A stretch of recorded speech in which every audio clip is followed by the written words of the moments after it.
মহোদয় মই দি Assam quality education বিল 2024 বিবেচনাৰ বাবে সদনত উত্থাপন কৰিলোঁ। এতিয়া আপুনি বিষয়টো কৈ দিও মানে কিবা হয় আপোনাৰ বিলৰ ওপৰত মই দ্য আসাম কোৱালিটি এডুকেশ্যন বিল 2024 বা অসম গুণগত শিক্ষা আইন 2024 নামৰ এখন অতি সৰু এখন আইন আনিছোঁ, য'ত মই একদম সৰু কেইটামান কথা এই আইনখনৰ জৰিয়তে অসমত এছাৰ্টেইন নিশ্চয়তা প্ৰদান কৰিবৰ কাৰণে ব্যৱস্থা ল'বৰ কাৰণে এই বিলখন আনিছোঁ। বিলখনৰ মই খুব চমুকৈ কৈ দিওঁ যে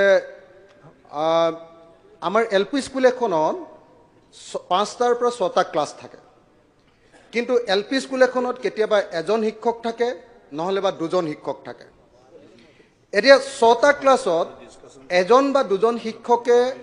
পাঠদান কৰোৱাটো কেতিয়াও সম্ভৱপৰ নহয়। একেটা ঠাইতে আমি দেখোঁ যে একেলগতে এটা হলত 6টা ক্লাছ থাকে, আৰু সেই 6টা ক্লাছ যেতিয়া চলি আছে, সেই 6টা ক্লাছ চলি থাকোঁতে আমি দেখোঁ যে মাত্ৰ দুজন টিচাৰে পঢ়াই থাকে আৰু 4টা ক্লাছে হাল্লা হুলস্থুল কৰি থাকে। তাৰ ফলস্বৰূপে যি গুণগত শিক্ষা প্ৰদান কৰিব লাগে সেই গুণগত শিক্ষা প্ৰদান কৰা নহয়। সেইকাৰণে এই বিধেয়কৰ জৰিয়তে আমি ক'ব খুজিছোঁ যে এখন বিদ্যালয়ত যেটা শ্ৰেণী আছে, প্ৰধান শিক্ষকক বাদ দি সীমান্তা শ্ৰেণীত সিমানজন শিক্ষক নিযুক্তি দিয়াৰ ব্যৱস্থা কৰিব লাগে। এইটো হ'ল প্ৰথম কথা। এইটো LP স্কুলবিলাকৰ কাৰণে আমি কৈছোঁ। 2 নম্বৰ, মাধ্যমিক বিদ্যালয়বিলাকৰ কাৰণে আমি কৈছোঁ যে এখন বিদ্যালয়ৰ শিক্ষকৰ সংখ্যা প্ৰধান শিক্ষকক বাদ দি বিদ্যালয়খনত থকা বিষয়বিলাকৰ সংখ্যাতকৈ কম নহ'ব। অৰ্থাৎ সেই বিদ্যালয়খনত যিমান বিষয় আছে, এখন হাইস্কুল বা হায়াৰ ছেকেণ্ডেৰী, সেই বিদ্যালয়খনত যিমান ছাবজেক্ট আছে, যেনেকৈ ধৰক আমাৰ আৰ্ট ছাবজেক্ট বুলি কৈ সমাজ অধ্যয়নো একেজন টিচাৰে পঢ়ুৱায়, ইংৰাজীও একেজন টিচাৰে পঢ়ুৱায়, অসমীয়াও সাহিত্যও একেজন টিচাৰে পঢ়ুৱায়, এজন টিচাৰে গোটেইবিলাক পঢ়ুৱাব লাগে। আমি কৈছোঁ যে ছাবজেক্ট যদি আছে, প্ৰত্যেকটো ছাবজেক্টৰ ওপৰত এজন শিক্ষক অন্তত এখন বিদ্যালয়ত থাকিব লাগে। তেতিয়াহে প্ৰকৃত অৰ্থত গুণগত শিক্ষা এজন ছাত্ৰ ছাত্ৰীয়ে লাভ কৰাটো সম্ভৱপৰ হয়। তাৰ পাছত কৈছোঁ যে বিদ্যালয়খনত শিক্ষকৰ সংখ্যা সকলো ষ্ট্ৰীমৰে প্ৰতিটো বিষয়ৰ বিশেষ জ্ঞান থকা শিক্ষক নিযুক্তি দিব লাগে, আৰু প্ৰত্যেকখন প্ৰাথমিক মাধ্যমিক শিক্ষাত হিন্দী শিক্ষকৰ নিয়োগ কৰাটো ব্যৱস্থা গ্ৰহণ কৰিব লাগে। আমাৰ বহুত স্কুলত এতিয়াও হিন্দী শিক্ষক নাই, গতিকে হিন্দী শিক্ষকো নিয়োগ কৰাৰ ব্যৱস্থা কৰিব লাগে। আনহাতে শিক্ষকসকলে যাতে খুব সুন্দৰ পাঠদান কৰে, তাৰ কাৰণে শিক্ষকৰ প্ৰশিক্ষণ আৰু যোগ্যতা বৃদ্ধি কৰিবৰ কাৰণে বিভিন্ন ধৰণৰ ব্যৱস্থা ল'ব লাগে বুলি মই ক'ব খুজিছোঁ। তাত আছে প্ৰতিখন বিদ্যালয়ৰ উৎসৰ্গীকৃত শিক্ষাদান আৰু সুন্দৰ শৈক্ষিক বাতাবৰণৰ স্বাৰ্থত চৰকাৰে জাননীৰ জৰিয়তে বিদ্যালয়ৰ শিক্ষকক শৈক্ষিক কাম কাজ আৰু মিড ডে মিলৰ লগত জড়িত থকা কামৰ বাহিৰে অন্য কোনো অনাশৈক্ষিক কামত নিয়োগ কৰিব নালাগে। অন্য কোনো অনাশৈক্ষিক কামত আমাৰ এখন LP স্কুলত দুজন শিক্ষক থাকে, 6টা ক্লাছ, তাকে আকৌ কেতিয়াবা আপোনাৰ ইলেকশ্যনৰ কামত, কেতিয়াবা লোকপিয়লৰ কামত, অন্যান্য চৰকাৰী কামত সদায় পঠিয়াই থাকে। তাৰ ফলস্বৰূপে কি হয়, গুণগত শিক্ষা প্ৰদান কৰাটো কেতিয়াও সম্ভৱপৰ নহয়। সেইকাৰণে শিক্ষকসকলক অনাশৈক্ষিক কোনো কামত কেতিয়াও ব্যৱহাৰ কৰিব নালাগে বুলি ইয়াৰ জৰিয়তে কোৱা হৈছে। শিক্ষকসকলক স্কেল প্ৰমোশ্যন দিব লাগে বুলি কোৱা হৈছে, যাতে তেখেতসকলে কাম কৰিবৰ কাৰণে মনত সদায় ফূৰ্তি পাই থাকে। আনহাতে হাইজেনিক এনভাইৰনমেণ্ট আৰু মেণ্টেল হেল্থ সকলো প্ৰাথমিক বিদ্যালয়ত এটা হলত বা প্ৰেক্ষাগৃহৰ ভিতৰত আটাইবোৰ শ্ৰেণী বহুৱাৰ ব্যৱস্থা অৱলম্বি কৰি প্ৰতিটো শ্ৰেণীৰ বাবে একোটা শ্ৰেণীকোঠাৰ ব্যৱস্থা কৰিব লাগে। আমাৰ LP স্কুলবিলাকত কি হয়, এটা হল থাকে, তাত 6টা ক্লাছ হৈ থাকে। 6টা ক্লাছত এইফালে নেওতা মুখস্থ কৰি আছে চিঞৰি চিঞৰি, এইফালে আপোনাৰ কবিতা পাঠ কৰি আছে চিঞৰি চিঞৰি, এইফালে গণিত পঢ়ুৱাইছে শিক্ষকে। এনেকৈ এটা হলৰ ভিতৰত 6টা ক্লাছ থাকে, তাৰ ফলস্বৰূপে কাৰো ভালকৈ পঢ়া শুনা কৰা নহয়। সেইকাৰণে আমি কৈছোঁ যে গুণগত শিক্ষা যদি দিব লাগে, প্ৰত্যেকখন LP স্কুল আৰু ME স্কুলত এটা ক্লাছৰ কাৰণে এটা শ্ৰেণীকোঠাৰ ব্যৱস্থা কৰাটো বাধ্যতামূলক হ'ব লাগে, নহ'লে কেতিয়াও গুণগত শিক্ষা প্ৰদান কৰাটো কেতিয়াও সম্ভৱপৰ নহয়। টয়লেট, বিশুদ্ধ খোৱা পানী, চাফ চিকুণ আৰু আকৰ্ষণীয় মুকলি ঠাই, লাইব্ৰেৰী, খেল ধেমালিৰ সামগ্ৰী আৰু আনন্দৰ বাবে প্ৰয়োজনীয় অন্যান্য সম্পদ যোগান ধৰিব লাগে।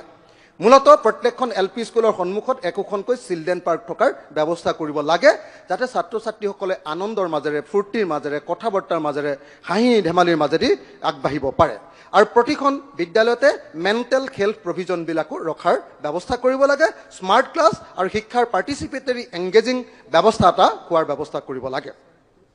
আমি সেকশন হাতত আনিছো যে সকলো বিদ্যালয়ৰ খালী শিক্ষকৰ পদ পূৰণ হ'ব লাগে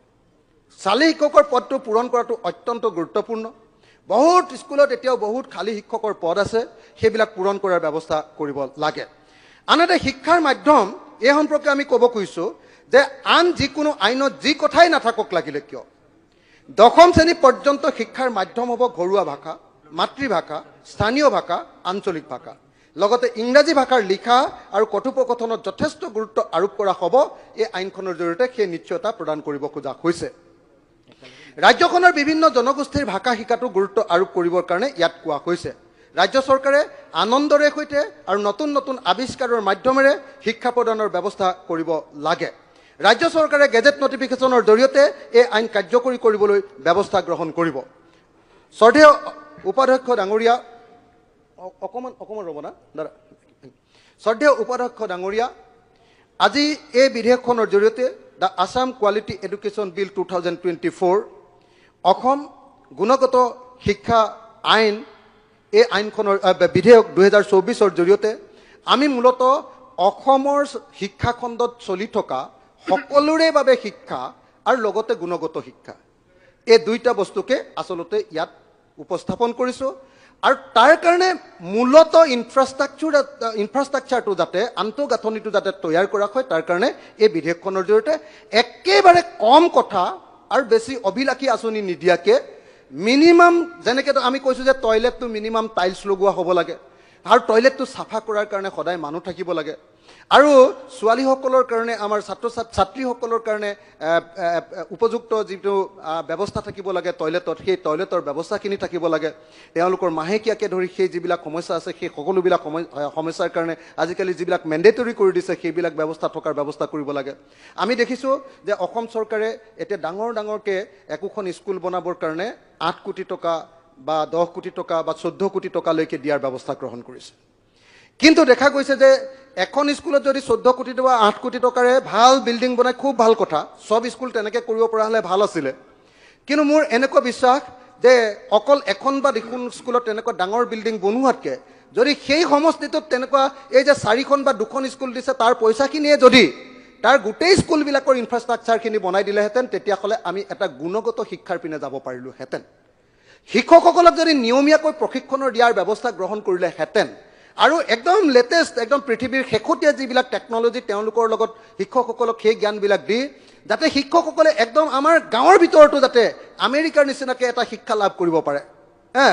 একদম আপ টু ডেট শিক্ষা এটা শিক্ষকজনক যাতে বছৰত এবাৰমান ট্ৰেইনিং দিয়াৰ ব্যৱস্থা